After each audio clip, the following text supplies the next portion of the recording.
ታሪክን በንባብ ከአጼ ይኩኖ አምላክ እስከ አጼ ልብነ ድንግል። ጸሐፊ ተክለ ጻዲቅ መኩሪያ።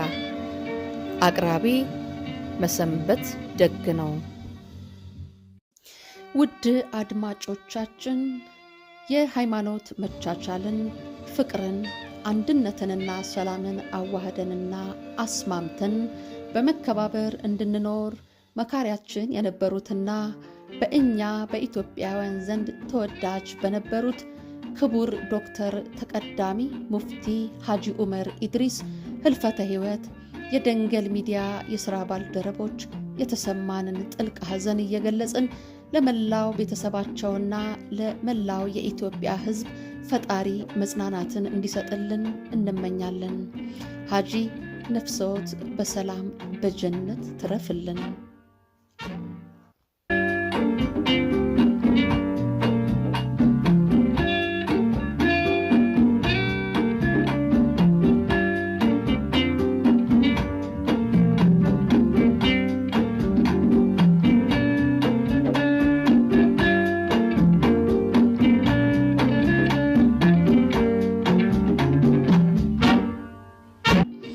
የተከበራችሁ ውድ አድማጮቻችን ዛሬም ታሪክን በንባብ በተሰኘው ክፍለ ጊዜያችን እንደተለመደው ክፍል 11ን ይዘንላችሁ ቀርበናል። እናንተም የተለመደውን ትብብራችሁን እንዳትዘነጉ እያስታወስን ይህንን ሚዲያ ለማያውቁት ኢትዮጵያውያኖች ሁሉ በመላው ዓለም ላይ ማለት ነው እንድታሳውቁልን ላይክ፣ ሰብስክራይብ እና ሼርም እንዲያደርጉ ትብብራቸውንም እንዲያሳዩን እንድታስታውሱልን በአክብሮት እንጠይቃለን። መልካም የማዳመጥ ጊዜ ይሁንላቸው። የይፋት የአዳል ባላባቶች በመጀመሪያ ጊዜ ሸፍተው አጼ አምደ ጽዮን እንደተዋጋቸው በኢትዮጵያ ሰፊው ግዛት በደቡብና በምስራቅ የሚገኙ የአዳር፣ የይፋትና የደዋሮ፣ የባሌ፣ የሃድያ ነገዶች ቀድሞ በየራሳቸው ባላባት እየተገዙ የራሳቸውን ልዩ ልዩ የጣዖትና የመናፍስት አምልኮ ይዘው ይኖራሉ። የአክሱምና የላስታ መንግስት በሩቅ ስለሚገኝ በቅርብ እየተቆጣጠረ ገዥነቱን ያጸናባቸው አይመስልም። ነገር ግን ግብር ከለከሉ በተባለ ጊዜ ደግሞ በዘመኑ የነበረው ንጉሥ የውስጥ አስተዳደሩ ሰላም አግኝቶ ኃይል ሲሰማው በእነዚሁ ሩቅ በሚገኙ ግዛቶቹ ጦር እየላከ ሲያሳምናቸው ይኖራል። የእስላሞች ኃይል በምስራቅ በኩል በየመንና በአረቢያ ሳውዲት፣ በሰሜን በኩል በግብፅና በመካከል ምስራቅ በገነነበት ዘመን ከነርሱ የመጣ የእስላም ቄስ እየሰበከ ባላባቶቹን ወደ እስልምና ስላመጣቸው በዚሁ በሃይማኖት ረገድ ተዛምደው ከእስላሞቹ በሚያገኙት እርዳታ የመጣባቸውን የንጉሥ ሰራዊት እየተዋጉ አንዳንድ ጊዜም እያሸነፉ መመለሳቸው የታወቀ ነው። እነዋህም አገሮች በሸዋ ምስራቅና ደቡብ እስከ ኤርትራ ባህርና እስከ ህንድ ውቅያኖስ ጠረፍ ድረስ የሚገኙ በዚያን ጊዜው አጠራር የይፋት፣ የደዋሮ፣ የባሌ፣ የፈጠጋር፣ የደንካሊ፣ የአዳል ባላባቶችና ነገዶች ናቸው። ከነዚሁ መካከል ባለፈው ምዕራፍ የተጻፈው የይፋቱ የወላስማ ነገድ ራሱ የአረብ ቅልቅል በመሆኑ ከሁሉ የበለጠ በአሁኑ ጊዜ የበረታ ሆኗል። ከዚያ በፊት የኢትዮጵያ መንግስት መደቡ በሸዋ በተጉለት ከተዛወረ ወዲህ ምንም እንኳ የዘመኑ ሊቃውንት በጽሑፍ ባያስቀሩት ይኩኖ አምላክ ብዙ ጊዜ አልገብር ያሉትን ይልቁንም አዳሎቹን ብዙ ጊዜ ተዋግቷል። አግባ ጽዮን ደግሞ ውጊያውንና ጠቡን ትቶ በሰላም ተስማምቶ ጊዜውን አሳልፏል። ይሁን እንጂ እነዚህ ሁሉ አገሮች አንዳንድ ጊዜ መሸፈታቸውና መነጠላቸው ባይቀርም ሁሉም የኢትዮጵያ አውራጃዎች ስለሆኑ በየዘመኑ የነበሩ የውጭ አገር ጸሐፊዎች ሁሉ ካርታም ሲሰሩ ታሪኩንም ሲተርኩ እንደ ኢትዮጵያ አውራጃዎች እየቆጠሩ ነው። ከሃይማኖት ልዩነት በቀር በእውነትም በመሬቱ አቀማመጥም በጥቅምም በታሪክም በዘርም እነዚህ ሁሉ አገሮች በደቡብና በምስራቅ ከሚገኘው ከኢትዮጵያ ሕዝብ ጋር ልዩነት የላቸውም።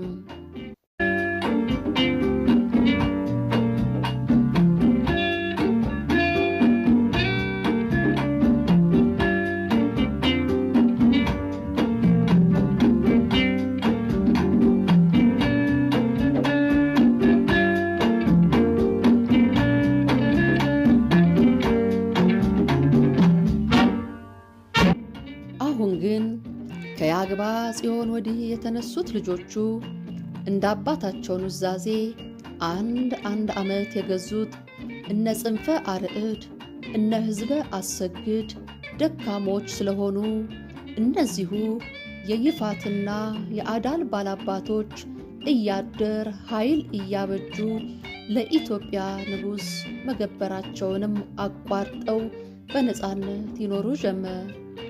ከሁሉም በበለጠ የይፋቱ ባላባት እየገነነ ሌሎቹንም ባላባቶች በውስጡ እያደረገ በአገሩና በግዛቱ በይፋት እንደ ንጉሥ እየተቆጠረ ይገዛ ጀመር። የእርሱም ባላባት የይፋት ወላስማ የሚባለው በኋላ ወደ ሐረርጌ ከመዞሩ በፊት በዚያው በይፋት የነበረ ጊዜ አንባቢ በዘሩ ሐረግ ላይ እንደሚመለከተው ተከታትለው የገዙት ቀጥለው ያሉት ናቸው። የመጀመሪያው ባላባት ዑመር ወላስማ 4 ልጆች ነበሩት። እነርሱም ባዚዩ፣ ሐቅ አድዲን፣ ሁሳይን፣ ናስር አድዲን፣ ደራደ የሚባሉት ናቸው። ባዚዩ ማንሱርንና ጋማል አዲንን ይወልዳል። ማንሱር ዳልሁይን ይወልዳል። ዳልሁይ ሳብር አዲንን ይወልዳል። እርሱም በዚህ ዘመን ከአጼ አምደ ጽዮን ጋር እየተዋጋ ነበረ። ዝርዝሩን ታሪክ በሚቀጥለው እንመለከታለን። ለሐቅ አድዲን ደግሞ ደራደ የሚባል ወንድም እንደ ሌሎቹ የወንድም ልጅ ነበረው። እነርሱም በመጀመሪያው ጦርነት ላይ ከአጼ አምደ ጽዮን ጋር ሲዋጋ የሞተው ነው ይላሉ። አጼ አምደ ጽዮን አባቶቹ ዙፋን ላይ ወጥቶ የኢትዮጵያ ንጉሠ ነገሥት በተባለ ጊዜ እንደ አባቱ እንደ ውድመረአድ እንደ አጎቱ እንደ አግብአ ጽዮን ከእስላሞቹ ጋር ተስማምቶ መኖርንም አንገብርም ያሉትንም የይፋትና የአዳል ባላባቶችንም ችላ ብሎ በሰላም መተው አልሆነለትም። ራሱ ጀግንነት የተመላ ኃይለኛ ንጉሥ ከመሆኑ በቀር የገናናዎቹን ነገሥታት የነ አብርሃን፣ የነ ካሌብን፣ የነ ላሊበላን፣ የነ ይኩኖ አምላክን ዙፋን ወርሶ የንጉሠ ነገሥትነት ስፍራ በመያዙ የእነዚህ አውራጆች በነፃነት ተነጥለው መኖር ለልቡ ሰላም ሊሰጠው አልቻለም። እንኳን አጠገቡ ያሉትን የራሱ ተገዢ የሆኑትን የይፋትና የአዳል ባላባቶች በሩቅ ሀገር በግብፅ ያሉት የእስላምን ባለሥልጣኖች ክርስቲያኖችን አጠቋቸው፣ ቤተ ክርስቲያናቸውንም አፈረሱ የሚሉ ወሬ ሲሰማ ክርስቲያኖቹን ማጥቃት ያልተዋችሁ ያፈረሳችሁትንም ቤተ ክርስቲያን መልሳችሁ ያልሰራችሁት እንደሆነ እኔም የእናንተን መስጊድ አመድ ነው የማደርገው፣ የአባይንም ውሃ አስገድቤ ወደ ግብፅ እንዳይወርድ አደርገዋለሁ እያለ በደብዳቤ ያስፈራራቸው ነበር። ስለዚህ ከአፄ አምደ ጽዮን ዘመን በእስላሞችና በክርስቲያኖቹ መካከል የግዛቱም የሃይማኖቱም ጠብ እየከረረ ሄደ። እነዚህም ባላባቶች የግብፅንና የአረብን አገር ድጋፍ በማግኘታቸው በአፄ አምደ ጽዮን ላይ እምቢታቸውንና ጠባቸውን አበረከቱ። ከንጉሡም ዘንድ ወደ ግብፅም ወደ ኢየሩሳሌምም እየተላኩ የሚሄዱትን ሲያገኙ እየያዙ ያጉላላቸው ጀመር። አንደኛው የአፄ አምደ ጽዮን መላእክተኛ ከኢትዮጵያ በዘይላ በኩል አድርጎ ለማለፍ ሲሞክር የአዳሉ ባላባት ይዞ አቆይቶ በኋላም አስሮ ለይፋቱ ባላባት ለሐቅ አድዲን ላከለት። እርሱም አፄ አምደ ጽዮንን ለማናደድ እየሰደበም እያንገላታም በብዙ ስቃይና ሲያሰቃየው ቆይቶ በመጨረሻ ሰለቡት ይባላል። ምናልባት ይህ መልእክተኛ ትዕይንተይ ብሎ የአምደ ጽዮን የግዕዙ ዜና መዋዕል የሚጠራው ይሆናል።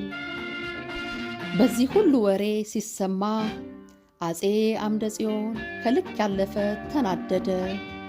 ስለዚህ በያገሩ ያለው ዋናው ጦር ሳይሰበሰብ ለጊዜው ያገኘውን ጦር ይዞ በ1300 ዓመተ ምህረት ላይ ከተጉለት ወደ ይፋት ጉዞ ጀመረ። በደረሰም ጊዜ ጦሩን በያለበት ልኮ ከአጋጠማቸው ጦርነት እየተዋጉ ዘረፋም ቃጠሎም ጀመሩ። በመጨረሻም የአዳልና የይፋት ጦር በአንድነት በባላባቱ በሐቅ አዲድንና በወንድሙ ልጅ እንደ ሌሎቹ ወንድሙ በደራደር እየተመራ ተሰብስቦ በንጉሡ ጦር ላይ ሌሊት ሊነጋ አቅራቢያ አደጋ ጥሎ ለመፍጀት ገስግሶ በንጉሡ ሰፈር ደረሰ።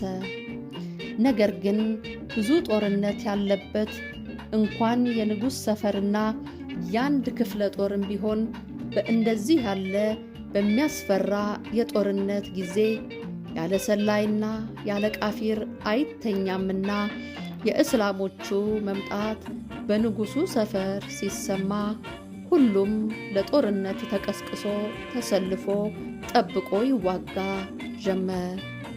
ንጉሡ አፄ አምደ ጽዮንም በፈረስ ሆኖ ሲዋጋ ደራደ የሚባለው የነዚያ የጦር አለቃ ተዋጊዎቹን እስላሞቹን ለማነቃቃት እየመራ እፊት ቀድሞ ሲያዋጋ አምደ ጽዮን በሩቅ አይቶ ጦሩን ሰብቆ ወረወረና ጣለው። ወዲያው ደራደር ወድቆ ሊሞት ሲያቃስት አምደ ጽዮን የሁለቱም ወገን ሰራዊት ሲመለከት በፈረሱ አጎዳ እየረጋገጠ በላዩ ላይ ሄደበት። በዚህ ጊዜ ጦሩም ወደፊት እየሮጠ እነዚያን እያባረረ ይፈጅ ጀመር። የቀረውም ወደ ኋላው እየሸሸ ሲያመልጥ፣ የቀረው በግድም በውድም ምሕረት እየለመነ እጁን ሰጠ። ዋናው መሪና ባላባት ሐቅ አድዲንም ተማረከና ወደ ንጉሡ መጣ። ከዚህ በኋላ ግድያውና ዘረፋው ቆሞ መልስ ከሆነ በኋላ ሐቅ አድዲን ታሰረ። በእርሱም እግር አፄ አምደ ጽዮን ለይፋትና ለፈጠቃር ግዛት የወንድሙን ልጅ ሰበን ኢድ የሚባለውን ሾመው። ይኸውም ሰበን ኢድን ምናልባት ወገኖቹ ሸፍተው በሚዋጉበት ሰዓት እርሱ ለንጉሡ ታማኝነቱን ሳይተው ከንጉሡ ጋር የነበረ ስለሆነ የይፋትና የፈጠጋር ሕዝብም ገዣቸው ከዚያው ከባላባታቸው ከኡመር ወላስማ ውስጥ አለመውጣቱን ተመልክተው ለወደፊቱ በሰላም እንዲገዙ የታሰበ በመሐሪነት የተሸፈነ የፖለቲካ ዘዴ ሳይሆን አይቀርም። ንጉሡም እንደዚህ አድርጎ የሸፈተውን አገር በጦር አሳምኖ ሰበን ኢድን በሹመቱ አደላድሎ ሲጨርስ በደስታ ወደ ከተማው ወደ ተጉለት ተመለሰ።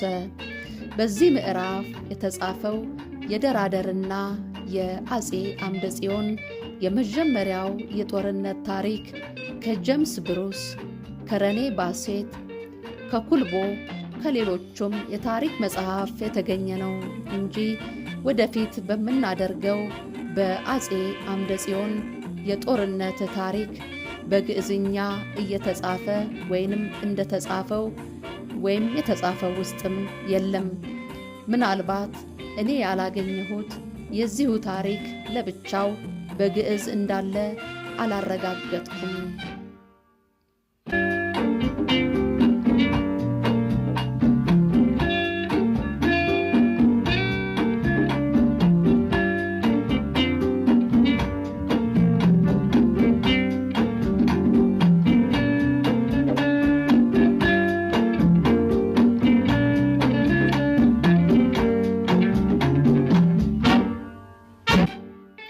የተከበራችሁ ውድ አድማጮቼ ክፍል 11ን ዛሬ በዚህ ያጠናቀናል። አንድ ቦታ ላይ ሳነብ ስለ ኡመር ወላስማ ከኡመር ወላስማ ውስጥ አለማውጣቱን ተመልክተው ለወደፊቱ በሰላም እንዲገዙ የታሰበ ማለት ሳይሆን እንዲገዙ የታሰበ በሚለው አስተካክላችሁ እንድታዳምጡልኝ በአክብሮት እጠይቃለሁ። ስላዳመጣችሁኝ አመሰግናለሁ። በሚቀጥለው ክፍል 12 እስከምንገናኝ ደህና ሁኑ። ይቆየን።